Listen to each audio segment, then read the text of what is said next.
Oke, selamat pagi. Assalamualaikum warahmatullahi wabarakatuh. Selamat pagi semuanya, talented people. Oke, di sini ada beberapa nih. Selamat pagi. Ada Bu Leni, ada Pak eh, Oka. Oke, sambil dipanggilin juga rekan-rekannya yang lain. Ini juga kita live-kan di Facebooknya Pak Ari Ginanjar. Selamat pagi semuanya. Perkenalkan saya Pamela dari Egg Consulting. Senang sekali bisa bertemu dengan Bapak Ibu semua di acara Behind the Suits pagi ini. Egg Consulting hadir sebagai partner untuk mendukung perkembangan individu demi akselerasi organisasi. Kami memahami kondisi organisasi secara mendalam dan merancang solusi khusus yang tepat. Nah, di sesi Behind the Suits kali ini, kita akan membahas topik yang sedang in dan happening now supaya kita bisa memahami berbagai perspektif dan memberi solusi terbaik. Karena acara ini super interaktif dan juga waktunya pendek, kita cuma punya sekitar 30 menit. Feel free untuk langsung ketik pertanyaan atau ide atau komentar Anda di kolom chat Zoom. Dan bagi yang mendengarkan di Facebook bisa langsung masukkan di kolom chat. Nah, atau di kolom komentar. Hari ini saya pribadi merasa sangat terhormat karena kita akan mendengarkan pengalaman dan pengetahuan luar biasa dari seorang perempuan inspiratif yang sudah melalui perjalanan karir yang begitu menarik.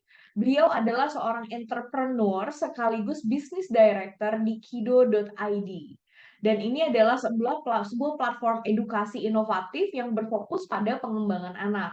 Dan kalau saya kemarin nih sempat lihat-lihat sedikit em, di Instagramnya, ternyata beliau tidak hanya berhenti di kido.id, ada banyak banget bisnis-bisnis lain yang dikelolanya gitu ya. Dari mungkin F&B juga, food and beverage, dan sebagainya. Jadi kebayangkan gimana kerennya seseorang yang bisa mengelola bisnis dan tetap on top of her game.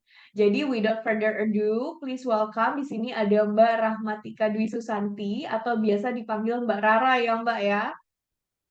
Halo, selamat pagi. Lagi. Nah, Mbak Rara boleh dong hmm, ceritain sedikit ke Bapak Ibu yang sudah hadir tentang apa sih Kido.id dan beberapa bisnis yang Mbak Rara lagi running gitu sebelum kita masuk ke diskusinya tentang multi role mastery. Oke, terima kasih Mbak Pamela. Sebelumnya selamat pagi semuanya Bapak Ibu. Terima kasih sudah hadir di hari ini gitu ya. Namun untuk disclaimer dulu nih Mbak Pamela, kita semuanya di sini sama-sama belajar. Even aku di sini juga sama-sama belajar. Jadi bentuk sharing ini supaya apa namanya semuanya mungkin bisa berkembang lebih baik lagi gitu ya. Mungkin aku cerita sedikit tentang kido.id. Jadi kido.id itu awal mulanya memang berdiri di tahun 2018 sebagai platform edukasi di bidang marketplace. Jadi awalnya memang khusus untuk tiketing orang tiketing seperti kalau di sini bahasanya tiket.com gitu kali ya atau apa namanya loket.com. Jadi khusus orang tua yang memang pada saat Covid pada saat itu uh, susah gitu ya untuk mencari, kelas activities untuk anak-anaknya, di setiap weekend gitu. Akhirnya kita kerjasama dengan beberapa brand, akhirnya kalau misalnya mau pendaftaran melalui kita. Jadi kayak sistem, platform saja gitu. Akhirnya karena kita di 2022 itu, bergabung dengan Flying Cape Group di Singapura, sampai saat ini kita, akhirnya membuka learning center pertama di, area Alam Sutra gitu ya, yang berbasis untuk one stop, multi learning center. Artinya di sini, kalau misalnya di tempat kursus biasanya itu hanya fokusnya bidang satu program gitu ya, di sini ada 5 program.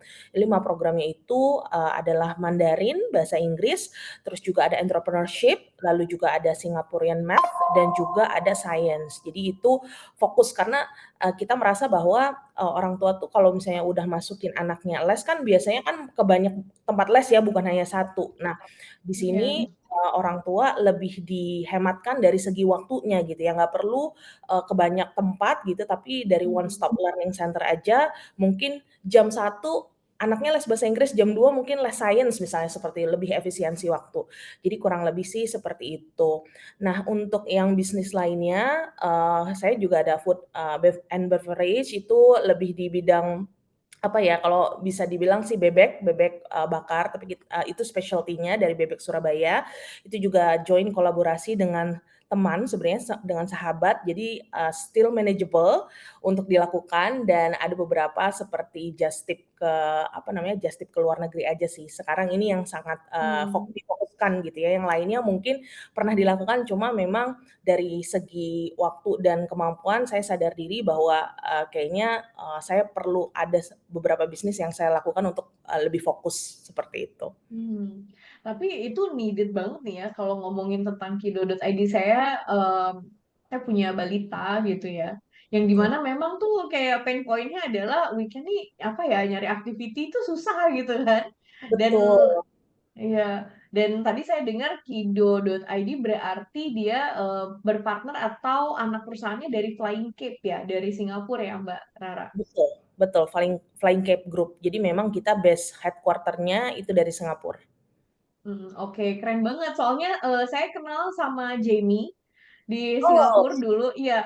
iya iya iya, eh ya kan salah satu yes. foundernya. Jadi waktu dulu tuh inget banget ini jadi nostalgia. Jadi dulu saya salah satu buat yang saya salah satu vendor buat trainingin dan untuk organisasi yang dapat Mmm, funding dari EduTech dari salah satu investor namanya EduSpace. Nah dari situ mulai kenal tuh sama Flying Cape dan it's a very good company. mhm, Dan terus growing gitu ya, growingnya cepat sekali. Jadi sukses banget nih buat Kido.id dan buat Bapak Ibu juga yang tertarik bisa check out the website dan ini sangat helpful banget nih buat para ibu-ibu pekerja yang sering banget kita nyari event-event dan juga apa ya mungkin activity edukatif ya untuk anak-anak kita gitu. betul betul betul. Oke, thank you Mbak Rara. Tapi saya jadi kebayang nih seberapa sibuknya Mbak Rara ya. Nah, jadi di tema hari ini, Bapak Ibu, kita itu dengan tema judulnya Multi-Role Mastery, Kekuatan Perempuan dalam Banyak Peran. Yang dimana topik ini pasti relate banget dan sangat relevan. Menurut saya sebetulnya bukan hanya perempuan ya, tapi juga pria-pria di luar sana yang sudah jadi ayah juga, yang jadi suami gitu ya. Tapi untuk perempuan kayaknya the role is extra. Nah, baik yang berkarir secara profesional maupun entrepreneur, kita seringkali dihadapkan pada tuntutan untuk menyeimbangkan berbagai peran. Dari pekerjaan, keluarga, hingga tanggung jawab sosial gitu ya. Keluarga juga bukan hanya keluarga kecil kita, tapi juga keluarga besar kita. Nah, menariknya dari sebuah survei mengungkapkan bahwa 79,3% perempuan di Indonesia menanggung beban ganda itu, yaitu bekerja untuk penghasilan yang dimana memang penghasilannya bukan buat dirinya sendiri, tapi juga untuk menghidupi, sekaligus menjalankan peran domestik di rumah. Nah, angka ini menunjukkan bahwa banyak dari kita yang menghadapi tantangan yang sama mencoba menjadi versi terbaik kita di berbagai aspek kehidupan. Jadi ini kayaknya di sesi hari ini kita akan banyak curhat-curhatan ya sebagai perempuan gitu. Dan untuk memahami lebih dalam, boleh saya ada video nih kebetulan nemu videonya di TikTok, video Mereriana sharing sedikit tentang ini, boleh kita tonton sebentar ya Mbak. Ya,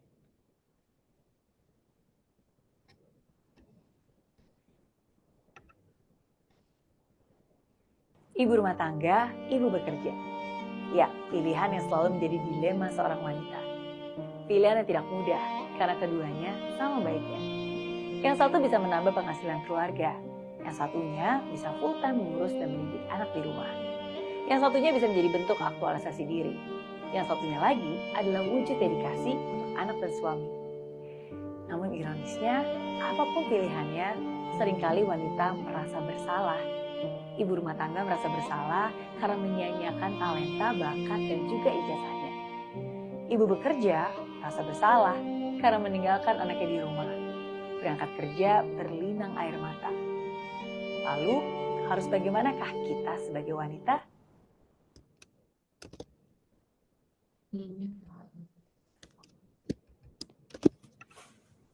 Oke, nah Video tadi menarik ya. Jadi dari situ kita jadi bisa lihat dua sudut pandang yang bisa jadi relate banget untuk masing-masing dari kita di sini. Bagi saat kita memilih untuk bekerja maupun menjadi ibu rumah tangga di rumah gitu ya, seringkali memang ada perasaan bersalah gitu yang muncul di dalam diri kita gitu. Kayak maksudnya I myself pun sometimes feel that way gitu ya. Kalau misalkan lagi kerja merasa bersalah sama yang di rumah, kemudian kalau pas di rumah kayak nggak bisa selesai untuk mikirin apa yang belum selesai di kerjaan gitu ya.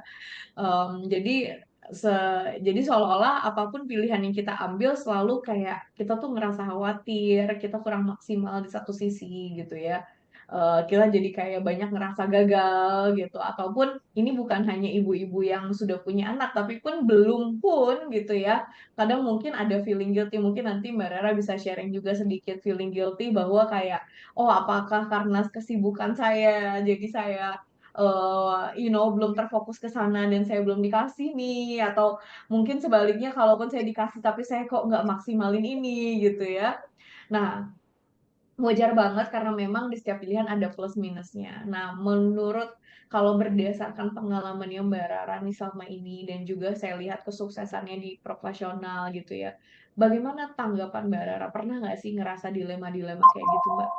Iya, pastinya pernah ya, maksudnya kebetulan alhamdulillah, saya salah satu yang memang belum dipercaya untuk memiliki anak gitu ya. Artinya, fokus saya utama adalah, suami pastinya ya, pastinya ada rasa bersalah karena memang kebetulan saya pernah bekerja di suatu perusahaan yang memang mungkin, konotasi work life balance itu nihil gitu.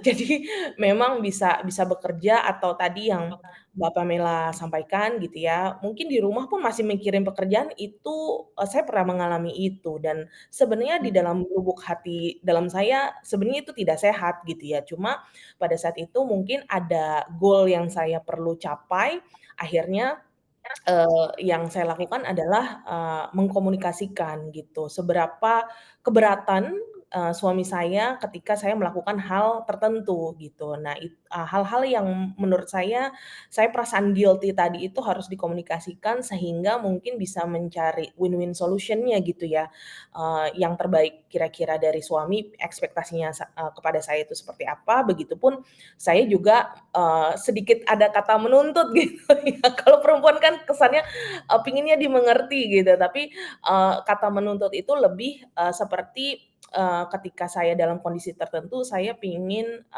dia juga men-support saya gitu. Jadi memang, itu sih yang pada saat itu saya rasakan paling berat gitu ya, dan perasaan guilty itu. Tapi, alhamdulillah ya memang, apa namanya, kita menemukan solusi lah dari permasalahan itu, mhm. gitu. Mhm. Dan biasanya kalau Mbak Rara sendiri pernah ada dapat komplain nggak dari pasangan tuh? Karena kayak saking sibuknya gitu, kayak mungkin nggak banyak quality time. Mmm, di awal, alhamdulillah sih saya tidak terlalu dapat komplain yang, terlalu Mmm, gimana gitu ya, terlalu besar. Paling memang ada beberapa hal yang menurut saya tanggung jawab saya harus saya segera selesaikan. Akhirnya mungkin di luar jam kerja yang harusnya, saya deal-deal-an dengan suami, saya harus tetap, apa namanya, mengerjakan sesuatu gitu yang berhubungan dengan profesionalitas saya. Jadi kadang-kadang kalau sudah seperti itu, komplainnya sih paling, kerja terus gitu. iya, Paling kayak gitu, tapi walaupun saya tahu, ketika saya dikomplain, oh, ini ada suatu masalah nih kalau saya tidak komunikasikan. Akhirnya jadi saya mengambil langkah, ketika saya harus memang bekerja di luar jam, kerja saya gitu ya, saya meminta mhm. izin. Kalaupun beliau mengizinkan, saya coba ya lakukan, tapi kalau misalnya memang belum, saya coba, me-manage waktu saya lebih baik lagi untuk bisa mengerjakan sesuai tepat waktu, seperti itu sih. Mmm. Nah, kalau buat Mbak Rara sendiri gimana sih biasanya caranya untuk menjaga keseimbangan itu? Oke, menjaga keseimbangan itu ya dimulai dari, ini ya, time management tadi ya, biasanya Mhm, sih awal mula ini mungkin flashback sedikit cerita dari pengalaman saya. waktu bekerja di ya bidang edukasi industri 2 3 tahun lalu gitu ya. Pada saat itu saya pertama kali apa namanya, menjadi seorang manajer gitu ya. Pertama kali menjadi seorang manajer dan saya merasa bahwa, oh jadi seorang manajer tuh seperti apa sih gitu kan ya. Akhirnya kok kayaknya kerjaannya nggak selesai-selesai ya jadi seorang manajer gitu. Akhirnya, saya pada saat itu ya alhamdulillah dibantu oleh senior, saya gitu ya, oleh bos saya, eee, harus apa-apa dicatat. Awal mulanya cuma dikasih clue itu, apa-apa dicatat, maksudnya apa gitu, kok apa-apa dicatat gitu. Tapi akhirnya saya menemukan bahwa maksudnya itu ditulis apa to do-nya, karena, saya sadar, maksudnya saya sadar bahwa otak saya ini tidak bisa menampung banyak hal gitu ya. Artinya, pastinya ada yang miss kalau kita tidak catat gitu. Ketika pencatatan itu saya menemukan bahwa, kok saya seru ya, kok saya asik nih untuk melakukan ini gitu, melakukan hal-hal yang terstruktur gitu. Akhirnya ketika pada saat itu, sudah saya catat, akhirnya saya prioritaskan lagi mana yang memang urgent sesuai deadline-nya Hmm. atau urgent memang harus segera eskalasikan atau delegasikan ke tim gitu. Itu yang pertama kali saya lakukan gitu. Sehingga mungkin yang list priority tetap dilakukan namun tidak menuntut harus done di hari itu gitu atau tidak urgent sifatnya gitu. Jadi sebenarnya lebih ke, time management dan juga, prioritas, to do list-nya yang mana yang harus dikerjakan terlebih dahulu sih, seperti itu. Mhm. Ada nggak sih kayak sinyal-sinyal gitu ya Mbak Rara, Mhm. yang dimana untuk ngasih tahu bahwa, "Oke nih gue udah kebanyakan di kerjaan, gue perlu fokus ke yang di rumah." Atau kayak sinyal-sinyal yang dimana, "Oke nih yang di rumah nih udah fine," yang dimana, "Oke sekarang gue, ke yang kerjaan," gitu ya. Ada nggak Mmm. sih trigger-trigger yang ngebantu Mbak Rara buat kayak, tahu fokusnya lagi prioritasnya lagi di sisi yang mana gitu? Sekarang ini aku bisa menangkap sinyal itu. Dulu, ya balik lagi awal-awal jadi manajer kan kita, lack of experience pastinya ya gitu, nggak punya Mhm. sinyal-sinyal itu. Kayaknya, maunya showing, apa namanya, our best gitu pada saat, Mmm. menjadi pertama kali manajer gitu. Jadi ketika sudah berjalannya waktu, Iya aku betul. menangkap sinyal-sinyal, kayak, "Oh ya, oke, ini, bukannya berarti aku tidak mau, apa namanya, lebih lagi untuk misalnya overtime atau lembur gitu ya, I would love Mhm. to do that gitu. Cuma memang, ketika saya melihat to do list saya itu, tadi sudah selesai yang priority, terus yang list priority ini saya rasa di hari esok itu masih available bisa saya masukkan gitu ya, itu sinyal yang saya tangkap akhirnya. Artinya, oh ini masih bisa saya kerjakan besok karena tidak ada deadline mungkin dan tidak ada emergency yang harus segera dilakukan ke delegasi tim, akhirnya ya itu menjadi sinyal saya, oke, this is, just, apa namanya, enough hari ini kita harus move on dan juga priority orang yang di rumah gitu ya. Akhirnya saya bisa menangkap sinyal itu sih. Mmm. Itu yang akhirnya membuat Mbak Rara belajar untuk sampai titik poin itu gimana tuh ceritanya, Mbak? Titik poin itu ya, mungkin ya pastinya dari case-case, komunikasi tadi dengan pasangan gitu ya.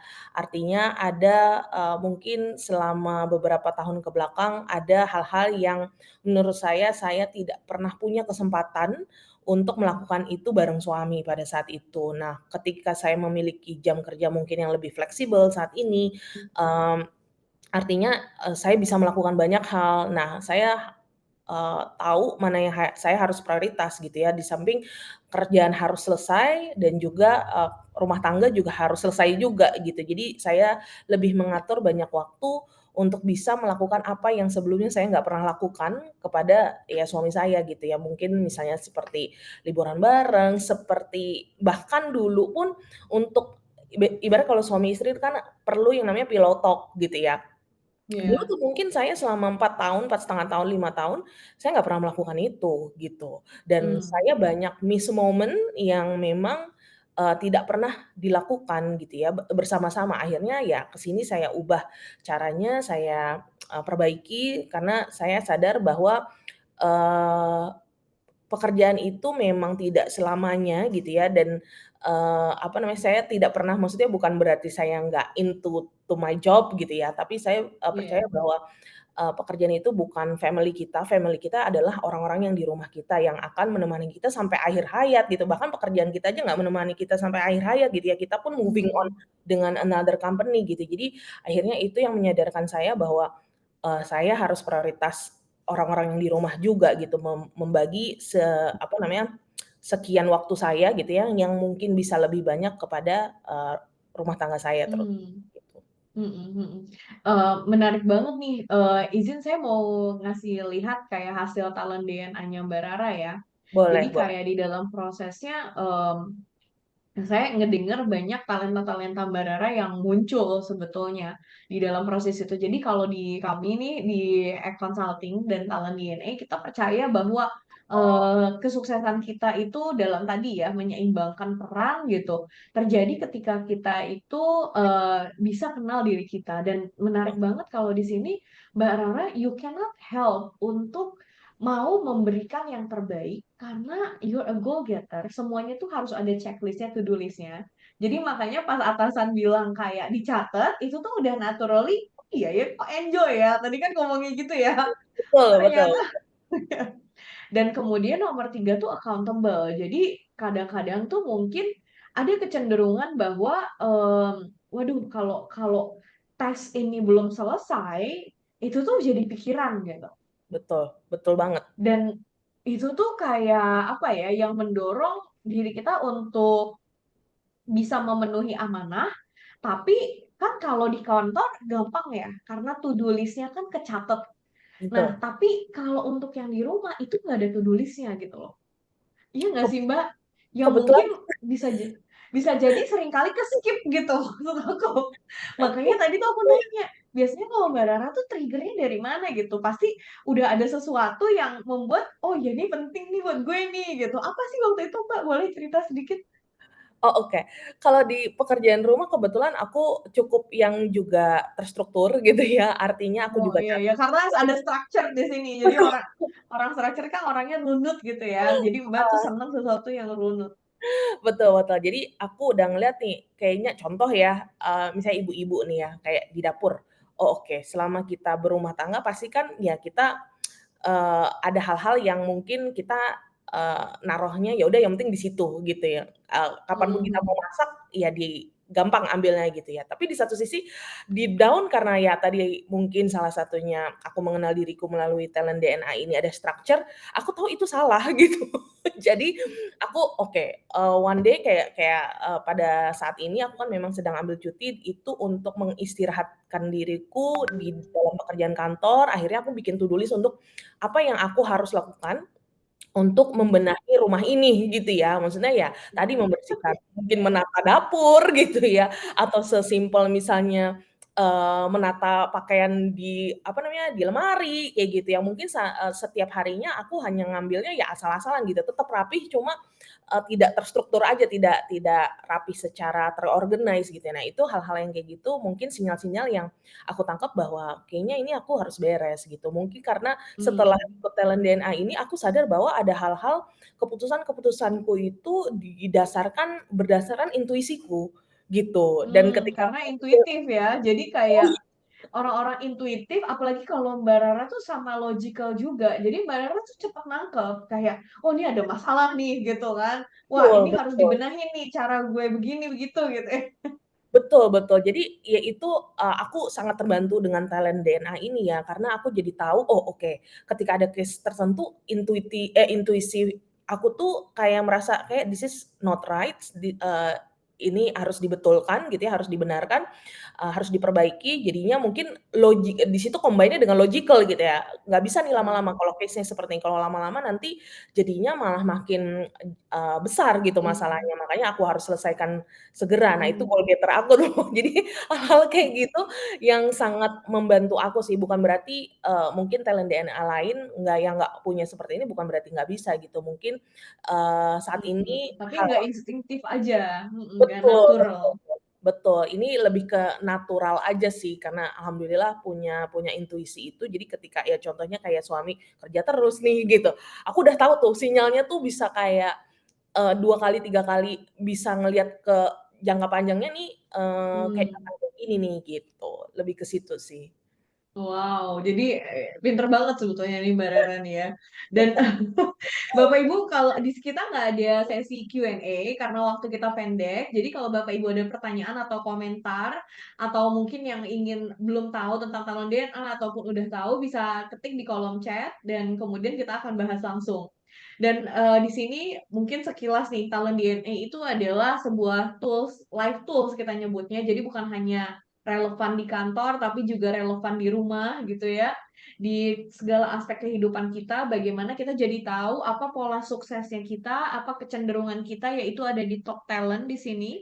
Di sebelah kiri, yaitu adalah 10 talenta teratas kita yang secara natural kita lakukan. Seringkali nggak harus mikir. Yang kemudian di kanannya bottom talent adalah hal-hal yang nggak natural buat kita, dan kalau kita dipaksain lakukan itu, kita akan mudah stres. Nah, menariknya tadi nih dari obrolan tadi gitu ya, Mbak Rara tuh kan fokus, iya kan? Jadi kalau lagi konsentrasi atau sesuatu tuh konsentrasi banget, lagi di situ banget, terus structure, udah ada plan yang jelas gitu ya, ini mau kemana, dan udah intuitif juga dan logical, dan udah tahu arahnya mau kemana nih. Jadi kadang-kadang tuh mungkin orang ngerasanya Mbak Rara tuh kayak, ya gimana ya, laser fokus gitu loh, yang kayak yang dimana kayak ya udah kita lagi ngerjain ini dan kita fokus di sini. Nah, sedangkan nomor 45-nya Mbak Rara itu caring. Jadi kadang-kadang tuh sebetulnya gak peka gitu kan. Kayak maksudnya di kode sama suami juga mungkin bisa jadi, oh ini salah ya, maksudnya gue lagi enjoy aja nih gitu. Mhm, betul betul. Betul Jadi betul. menarik banget. Mm-mm. Betul, mungkin cerita sedikit caring-nya aku juga kaget ya pas ngeliat ini, bottom talent-ku sociable, generous, caring apa nih gitu. Waktu itu aku bertanya-tanya, mungkin sedikit tahu cuma nggak tahu secara elaborasinya gitu ya. Eee, Memang, karena caring-ku di bawah, aku merasa apakah aku jadi pribadi yang sangat tidak care dengan sekitar gitu ya. Eee, Mungkin yang aku bisa bilang adalah ketika ya dikodein sesuatu kadang intuisiku juga suka menangkapnya salah, gitu. Jadi, Hmm. makanya perlu yang tadi namanya komunikasi tadi gitu ya. Ketika, Hmm. bertanya atau maksudnya kadang intuisi itu kan bisa salah bisa benar juga. Jadi, eee, aku tidak mau terhanyut dalam, asumsiku pribadi gitu ya. Artinya ketika aku merasakan intuisi yang, seperti ini, aku harus konfirmasi supaya tidak judging gitu. Akhirnya ya itu sih yang membantu aku untuk, bisa menemukan solusi gitu ya. Tapi emang di Hmm. satu sisi ada beberapa hal kayaknya emang aku Hmm. kok sulit ya untuk, misalnya, eee, apa ya, merasakan, eee, apa namanya, koneksi dengan bukan bukan berarti aku tidak Hmm. sociable ya, tapi mungkin Iya, iya, betul. Jadi caring tuh bukan berarti nggak peduli ya, Mbak. nggak Tapi peduli. kadang-kadang kan ada orang-orang yang secara natural kayak, misalkan nih orang lagi nangis gitu ya. Kalau Heeh, orang caring, dia tuh udah langsung tahu gitu ya. Dia malahan ikutan nangis sama si orang itu. Tapi kalau caring di bawah, ada orang lagi nangis nih. Kita tuh bingung kayak, ini apakah aku peluk, apakah aku betul usap-usap gitu kan, awkward betul. sendiri gitu. Betul betul, kecuali, mungkin kalau misalnya kita relatable sama apa yang dia ceritakan ke kita, di kehidupan kita mungkin aku baru bisa tuh Hmm. connect, gitu ya. Tapi ketika ada orang yang mungkin nangis, aku nih harus ngapain ya? Aku aku, salah nggak ya kalau nanti aku meluk dia atau gitu. Ada perdebatan batinku seperti itu sih, di caring, gitu. Mhm. Oke, dan juga kalau menurut aku nih Mbak Rara tuh kenapa ya embodiment of harus balance. Karena tadi di kirinya di top talentnya ada accountable, ada goal getter, yang dimana kayak amanah itu harus dikerjain, nggak malahan nggak bisa tidur kalau dia belum selesai. Tapi di kanannya vigorous, di bottom talentnya ada vigorous, yang dimana niatnya besar, istilahnya tuh kalau mobil mesinnya besar, tapi tangkinya nggak gede gitu loh, yang dimana gampang capek sebetulnya, gampang tiba-tiba tumbang tanpa sadar gitu, Mbak. Iya, Jadi kalau buat Mbak Rara sendiri biasanya sampai nunggu sakit dulu gitu. Dan apalagi satu lagi nih ya, dan apalagi kalau udah kalau belum sakit, Mbak Rara itu sangat jarang untuk self reward. Karena di bottom talent-nya ada generous.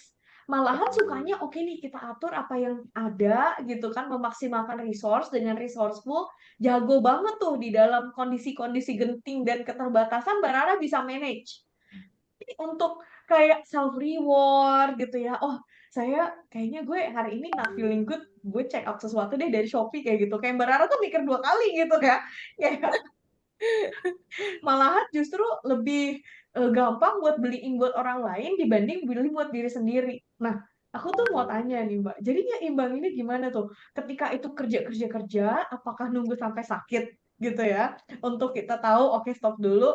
Dan juga ketika kita lagi relax dan enjoy, kapan kita tahu, oke deh ini self reward saya nih gitu. Karena aku lihat dari talentanya Mbak Rara gitu, Mbak Rara tuh sangat kayak lebih mentingin orang lain, kerjaan apa yang harus diberesin dibanding loving self gitu Mbak. Dan Iya. mungkin banyak perempuan di luar sana pun seperti ini ya, kalau menurut saya ya, dengan berbagai peranannya kita seringkali mengalah tanpa kita ngomong gitu. Iya iya iya iya. Betul betul. Karena, apa namanya, yang biasa aku lakukan itu biasanya gini sih, memang kalau self reward, biasanya sih setahun sekali ya. Itu Mhm. dulu mungkin nggak pernah sama sekali, maksudnya maksudnya Mmm. pasti ada, cuma not, a big thing gitu ya. Mungkin maksudnya yang kayak ya tadi check out di Shopee gitu-gitu, mungkin a little Mhm. self reward ya it's a must menurut aku, tapi Mhm. yang benar-benar a big moment itu kayaknya aku udah ke sini tuh kayaknya dalam 1 tahun tuh kayaknya emang perlu gitu, karena I've been working hard to get this far gitu ya, kayaknya kalau hanya mementingkan, balik lagi hanya mementingkan diriku apa namanya, mementingkan perusahaan gitu ya, atau yang lain-lain kayaknya nggak fair nih gitu. Karena kan aku pun mati-matian juga untuk membantu perusahaan gitu. Aku pada saat itu logical-ku seperti itu ya. Akhirnya apa namanya, aku menemukan, solusi atau, misi gitu ya di dalam diriku kayaknya emang harus nih sekali setahun at least minimal, self reward gitu. Itu yang udah aku lakukan akhirnya gitu ya. Yang sebelum-sebelumnya mungkin, mmm, 5 tahun ke belakang mungkin jarang aku lakukan gitu ya. Nah, terus, kalau misalnya untuk yang vigorous, memang, ada di satu sisi kalau misalnya aku sudah too much work gitu ya, aku merasa capek banget gitu, energiku tuh Mmm. habis gitu. Jadi kadang-kadang tuh aku merasa aku mengenal diriku kayaknya aku butuh hanya 1 hari untuk, diem aja gitu, Mmm. untuk Mhm. me-recharge diriku gitu ya, at least nggak ada kegiatan yang sangat berat gitu ya, lebih light aja misalnya kayak nonton Mhm. TV gitu ya, atau sesimpel masak gitu. Tapi aku sadar bahwa mungkin di sini karena sociable aku rendah gitu ya, aku nggak perlu banyak orang gitu, aku hanya cukup aku dan Mhm. suamiku. Bahkan kadang-kadang ini juga sebenarnya jangan dicontoh gitu ya, aku pun merasa masih harus memperbaiki ini, kadang-kadang mungkin seperti, mertua atau saudara misalnya, atau misalnya orang tuaku sendiri, eee, kalau bisa jangan gitu, jangan mendekatiku ketika pada saat aku lagi recharge, karena aku butuh energi full untuk membalikan Iya. diriku tuh banyak banget gitu. Jadi, kalau Mhm. bisa aku bilang sama pasanganku kalau misalnya aku sedang capek banget, aku nggak mau ada orang lain gitu, karena aku butuh apa, momen sendiri untuk recharge myself. Nah, itu yang something aku harus perbaiki di tahun depan sih, gitu. Karena kayaknya sih, Mhm. cukup kurang lebih tanda kutip "jahat" ya, kayaknya gitu. Jadi Gitu. penting banget ya untuk kita kenal diri sendiri. Maksudnya kebayang banget kan kalau misalkan sepanjang ini Mbak Rara nggak tahu tuh, oh sociable saya di bawah, figure saya di bawah, ada momen-momen I need to recharge to zone calm. Yang dimana kayak ya udah kita harus bersahabat dengan itu aja tuh untuk kita survive gitu. Mungkin ada beberapa orang yang punya talenta yang sama yang ada di Batum juga, mereka kayak nggak tahu what's wrong with me gitu. Kenapa sih gue gitu? Kok kayak gini sih? Apakah gue salah gitu ya? Iya. Dan mungkin ini juga jadi aku jadi kepikiran gitu. Sebagai Mbak Rara sebagai pemimpin gitu ya, sebagai manajer kan punya tim juga di bawahnya, dan juga sebagai Mbak Rara punya juga atasan di atasnya.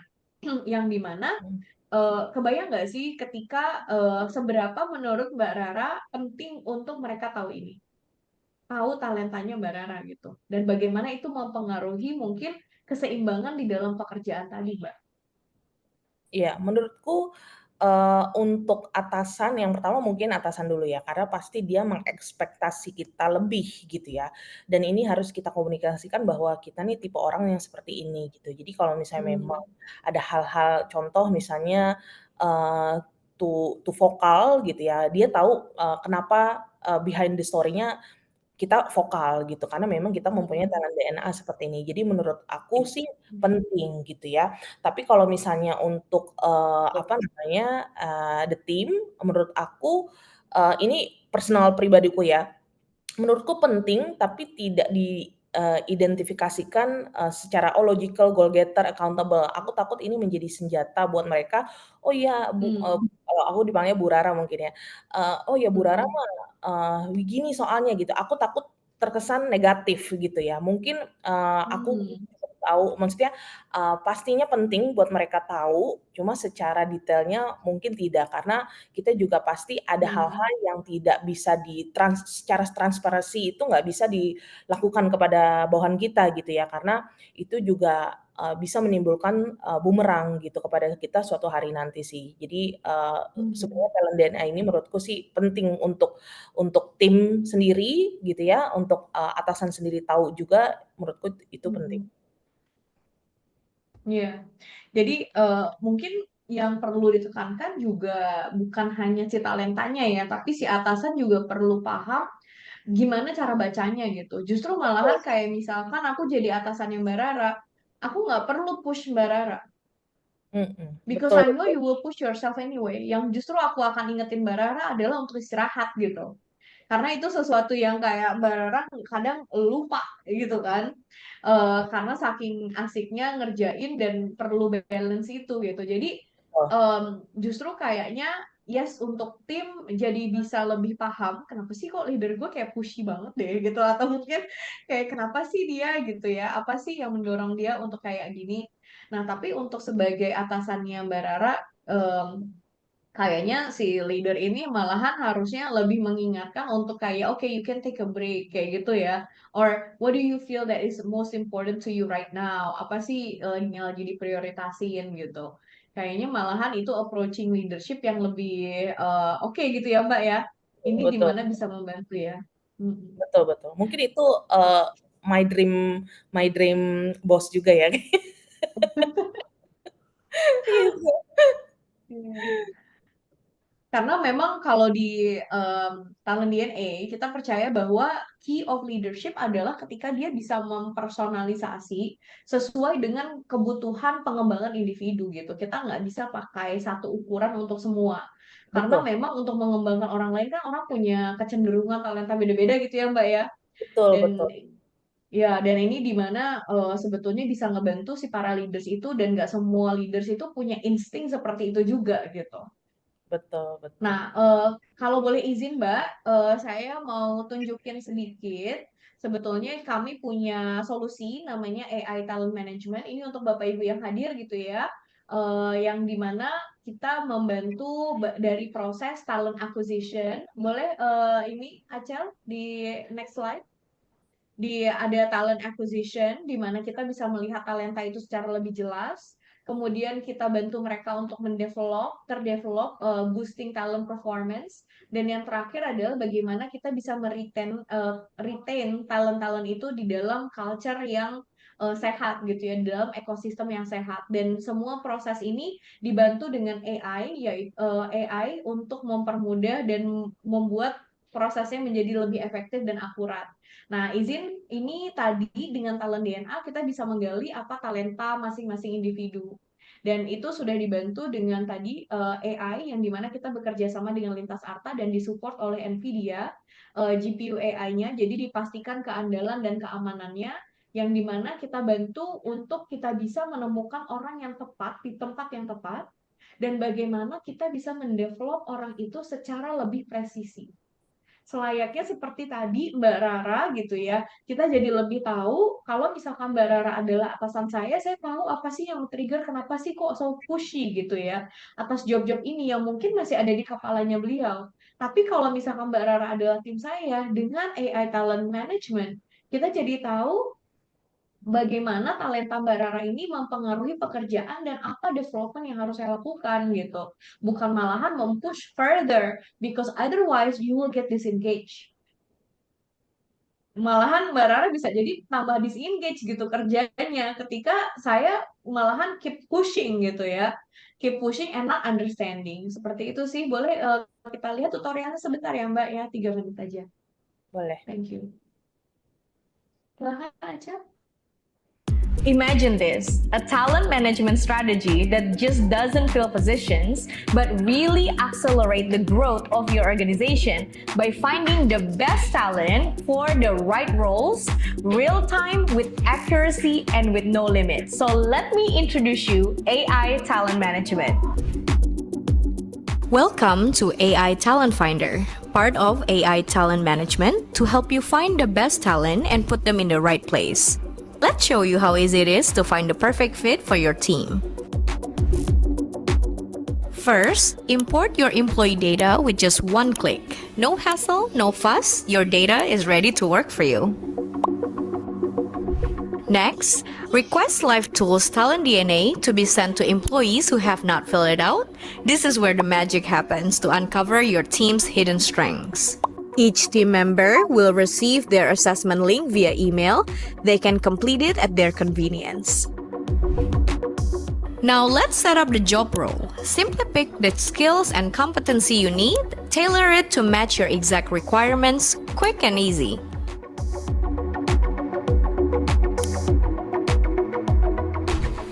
Align your team with your company's culture, choose the values that matter most to you, and ensure a perfect culture fit.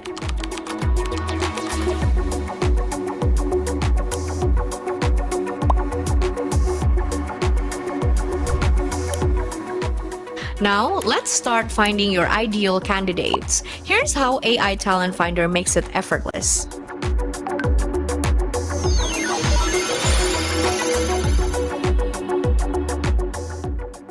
Job Fit shows you who's best suited for the role based on their natural talents matched to the job competencies.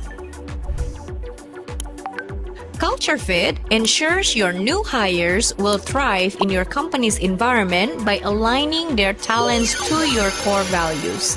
Happy team, successful business.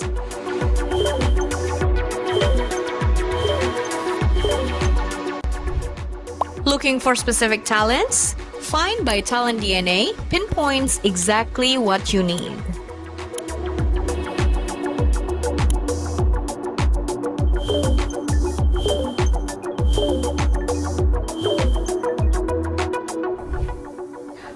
Already have someone in mind? Find by name will allows you to see individuals' talents, personalized job recommendations, and development suggestions.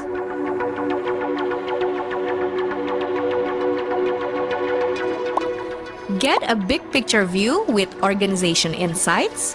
It's like having a talent strategist right by you 24/7. Need help?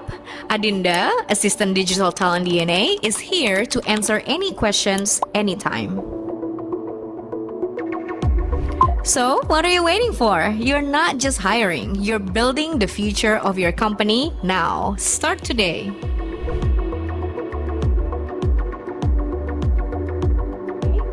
Bagi Bapak Ibu yang tertarik, bisa scan QR berikut untuk kita bisa berdiskusi lebih lanjut dan mungkin kita bisa pelajari lebih lanjut seperti apa sistemnya. Dan dari sini sebetulnya saya jadi, ada pertanyaan.